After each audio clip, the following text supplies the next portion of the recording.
If you've been following Cyberpunk 2077, you probably know how deadly megacorporations like Militech and Arasaka can be. Not only can corpo conflicts be waged economically, but many regimes are enforced through violence, theft, and arson. Some of these conflicts play out in smaller arenas, a gunfight in the streets of Night City, or an assassination attempt on upper management. However, if there's enough resources at play, these contained conflicts can expand into full-blown multi-corp battles. This is what we call a corporate war.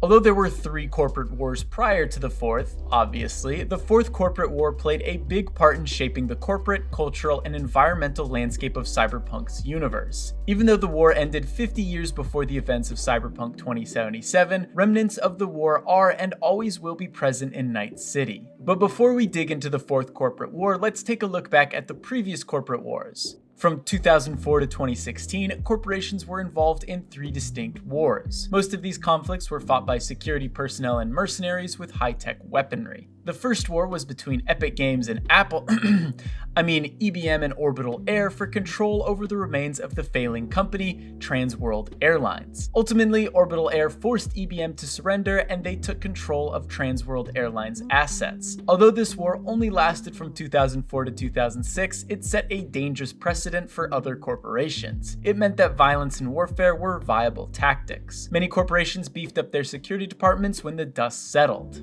I say when the dust settled, but the dust from corporate warfare didn't have much time to settle. In 2006, the second corporate war kicked off. This time, the major players were 2 massive oil companies, Petrochem and Sovoil. Oil companies engaged in deceit, clandestine warfare, and underhanded tactics. That's the first time I've heard of something like that. While Petrochem did significant damage to Sovoil, it ultimately lost the battle, with Sovoil coming out on top. But the war wreaked havoc on the world. Most notably, the Southern Pacific Rim became a cesspool of pollution and oil. According to Cyberpunk 2020 Firestorm Stormfront, try saying that 5 times fast, the South China Sea became a lifeless chemical stew, all but inhabitable today.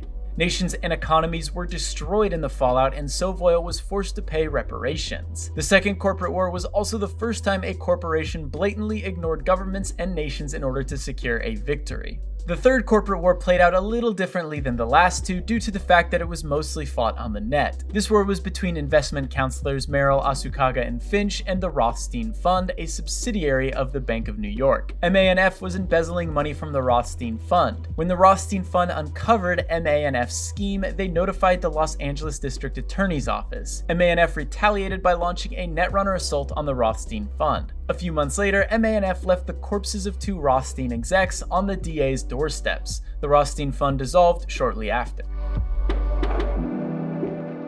The worst was yet to come for Night City. In 2021, a German nautical tech company by the name of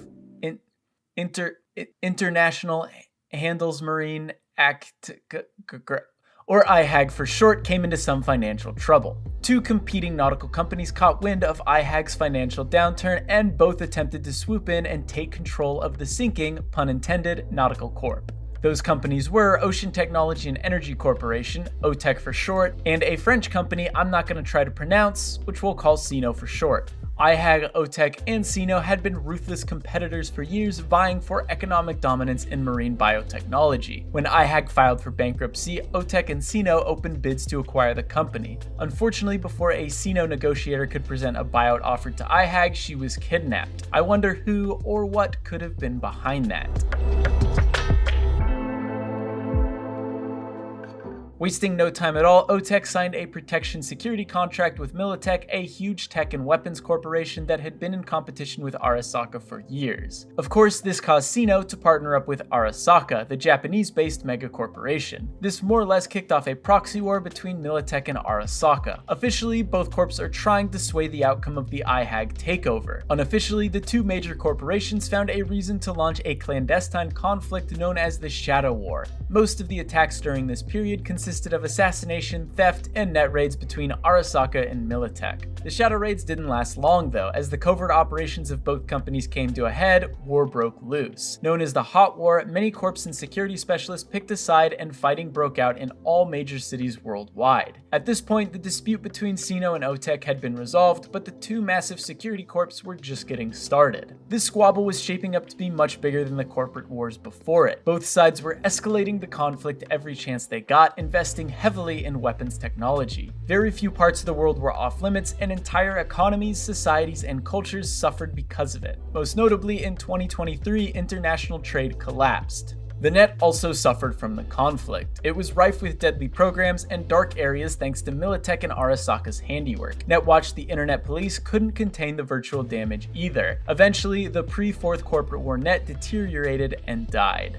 2023 was also the same year that Johnny Silverhand and Solo Morgan Blackhand, along with a group of anarchists, raided the Arasaka building in Night City to destroy Arasaka's secured database. For more info on this pivotal event in Johnny's life, be sure to check out our video on Johnny Silverhand right after this. This raid didn't quite go as planned, and a nuclear device was set off, destroying central Night City and killing 750,000 people. It's unclear who detonated the nuke. Some believe it was Arasaka to protect corporate secrets, while others believe it to be Militech. Finally, the United States government stepped in and nationalized Militech, forcing Arasaka out of the United States. With Militech at her back, US President Elizabeth Kress used this as an opportunity to take full control of the government and reunify the United States. Of course, the Free State of Northern California was uninterested in reunification. Due to Northern California's disobedience, Kress did not aid Night City in its reconstruction efforts. And this brings us to the time of the Red, but we'll save that for another video. The Fourth Corporate War was a wake-up call for the world. Although governments and nations still existed, it became apparent that corporations were calling the shots. Allegiances didn't lie in world leaders or countries, but in Arasaka or Militech. And of course, I'm sure we'll see more of this bitter rivalry between Militech and Arasaka in Cyberpunk 2077. Thank you so much for watching this episode of Cyberpunk Lore. Be sure to check back every Saturday for a new episode, and if there's something you'd like us to discuss, leave it in the comments below, or you can drop me a line on Twitter.